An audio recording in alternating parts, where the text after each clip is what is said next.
Even before a classroom is built or a health center completed, Uganda is paying the price for borrowed money. Civil society groups warn that the country is set to spend about 185 billion shillings next financial year in penalties on undisbursed loans, a burden they say reflects a costly cycle on expensive borrowing, hidden charges and delayed project implementation that continues to drain resources from the critical public services. Also, the other important element for me which I look at in terms of debt, even why we are not absorbing this debt, are some of the conditions that you find that are hidden in some of these agreements.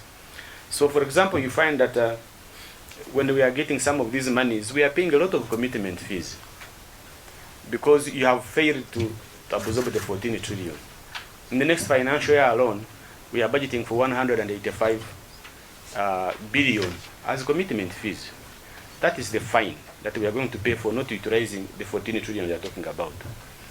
At this particular moment, you can see now debt is about profit. It's not about for people. Uganda's debt challenge may not be how much it borrows, but how quickly borrowed money is turned into economic value.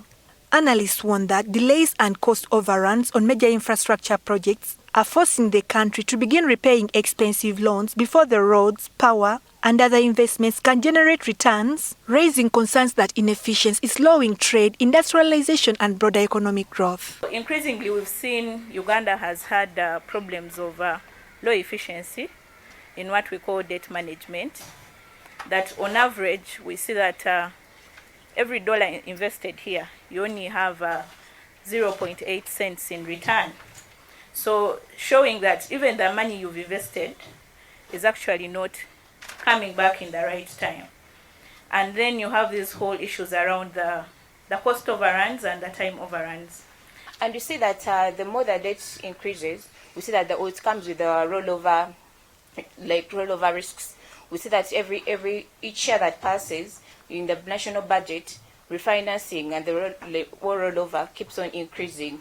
And if at all, it's not like our debt is reducing, no.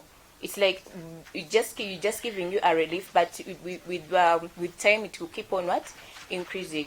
So we see that the future generations at stake. The fact that the majority of our population are youth, and which means they will find this debt on the table and they should be able to clear it. While borrowing remains necessary for development, analysts say its value will depend on efficient project delivery and stronger returns, without debt risk placing greater pressure on the future budgets while delivering fewer benefits to the citizens. Ndagire, NTV Business.